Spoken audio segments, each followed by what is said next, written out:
start by thanking all the guests that we have, all the community members who are here participating. This is a very big occasion. MashaAllah, I remember the first presentation that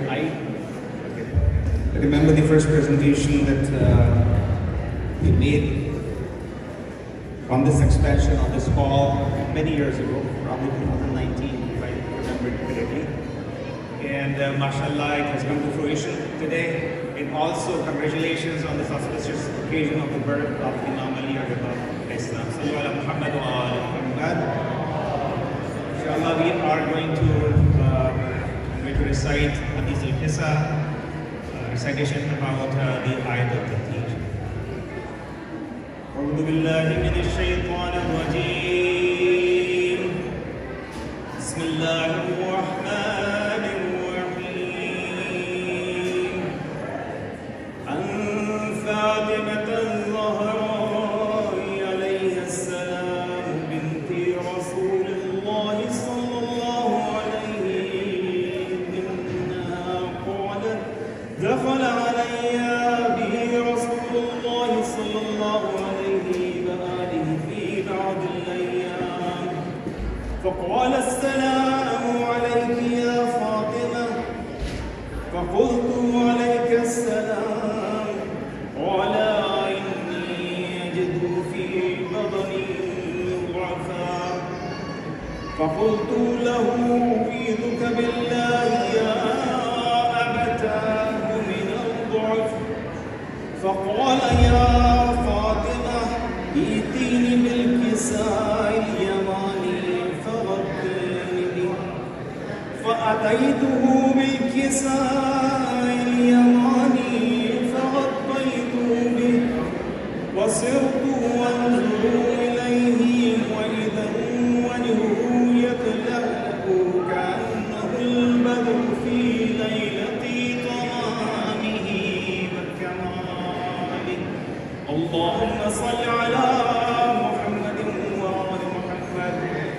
فما كانت إلا ساعة وإذا بولدي الحسن قد أقبل وقال السلام عليك يا أمه فقلت عليك السلام يا قرة عيني وثمرة فؤادي فقال يا أماه إني أشم عندك رائحة طيبة كأنها رائحة جدي رسول الله صلى الله عليه وآله فقلت نعم إن جدك تحت الكساء فأقبل الحسن نحو الكساء وقال السلام عليك يا جداه يا رسول الله أتأذنني أن أدخل معك تحت الكساء فقال وعليك السلام يا بلدي ويا صاحب حوضي قد أذنت لك فدخلا معه تحت الكساء. اللهم صل على محمد وآل محمد.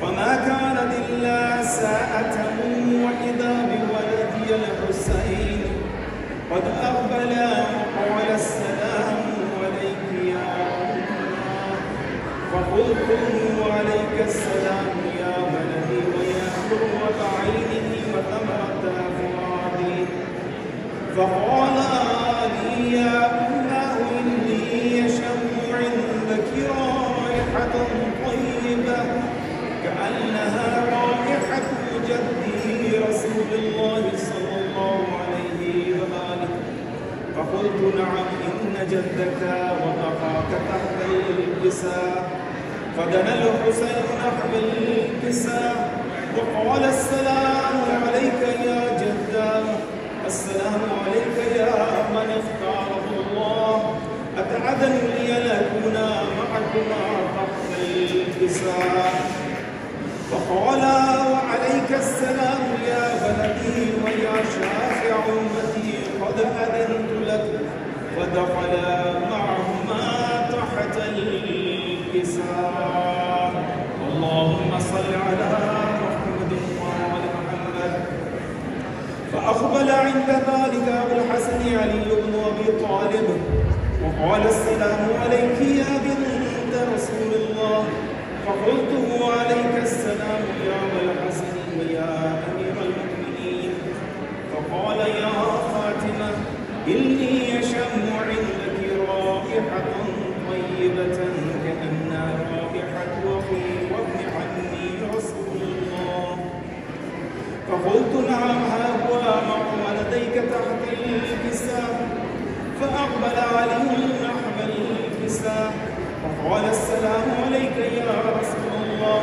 فتعدني أن أكون معكم تحت الكساء. قال له وعليك السلام يا أخي ويا وصيي وخليفتي وصاحب لقائي قد أذنت لك. فدخل علي تحت الكساء. اللهم صل على محمد وآل محمد. فقلت سلام ثم أتيت نحو الكساء وقلت السلام عليك يا أبا الله يا رسول الله. أتأذن لي أن أكون معكم تحت الكساء؟ قال وعليك السلام يا بنتي ويا بضعتي قد أذنت لك. فدخلت تحت الكساء. اللهم صل على محمد. فلما اكتملنا جميعا تحت الكساء أخذ أبي رسول الله بطرفي الكساء وأومأ بيده اليمنى إلى السماء وقال اللهم إن هؤلاء أهل بيت وخاصتي محمد لحمهم لحمي ودمهم دمي يؤلمني ما يؤلمهم ويحزنني ما يحزنهم. أنا حرب لمن حاربهم وسلم لمن صالهم وعدو لمن عاداهم ومحب لمن أحبهم. إنهم مني وأنا منهم. فاجعل صلواتك وبركاتك ورحمتك وغفرانك ورضوانك علي وعليهم وأذهب عنهم الرجس وطهرهم تطهيرا. اللهم صل على محمد. وقال الله عز وجل يا ملائكتي ويا سكان سماواته إني ما خلقت سماء منية ولا أرضا ضحية ولا قمرا منيرا ولا شمسا مضيا ولا فلكا يدور ولا بحرا يجري ولا فلكا يسير إلا في محبتي هؤلاء الخمسة الذين هم تحت الكساء. فقال الأمير جبرائيل يا ربي ومن تحت الكساء؟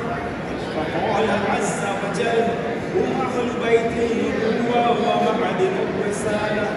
هم فاطمة وأبوها وبعلها وبنوها.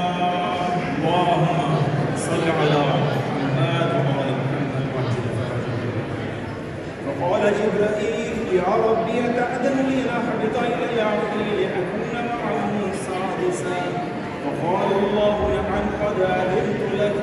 فهبط الأمير جبرائيل فقال السلام عليك يا رسول الله. الألي الأعلى يقرئك السلام ويخصك بالتحية والإكرام ويقول لك وعزتي وجلالي إني ما خلقت سماء مبنية ولا أرضا مضحية ولا قمرا منيرا ولا شمسا مضيئة ولا فلكا يدور ولا بحرا يجري ولا فلكا يسري إلا لأجلكم ومحبتكم. وقد أذن لي أن أدخل معكم فهل تأذن لي يا رسول الله؟ فقال رسول الله وعليك السلام يا أمين وحيدنا. فإنه نعم قد أذنت لك. فدخل جبرائيل معنا تحت الكساء فقال لأبيه إن الله قد أوحى إليكم يقول إنما يريد الله ليذهب عنكم الرجس أهل البيت ويطهركم تطهيرا. اللهم صل على محمد.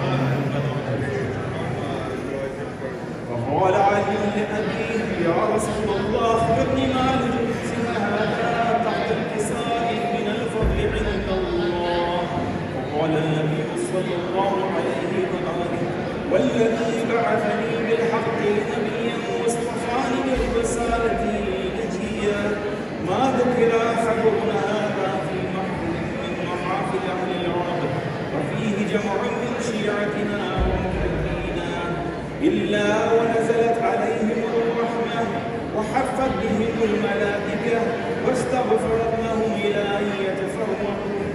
وقال علي عليه السلام: إذا والله فزنا وفاز شيعتنا ورب الكعبة.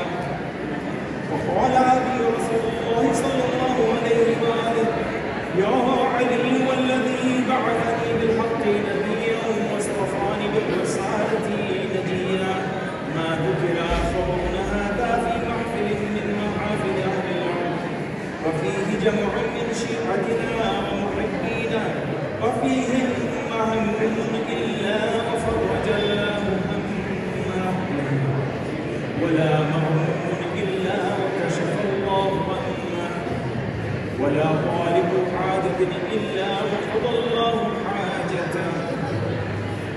قال لي عليه السلام: إذا والله فزنا وسعدنا وكذلك شيعتنا فازوا وسعدوا في الدنيا والآخرة ورب الكعبة. اللهم صل على محمد وآل محمد. اللهم صل على محمد وآل محمد. اللهم صل على محمد وآل محمد.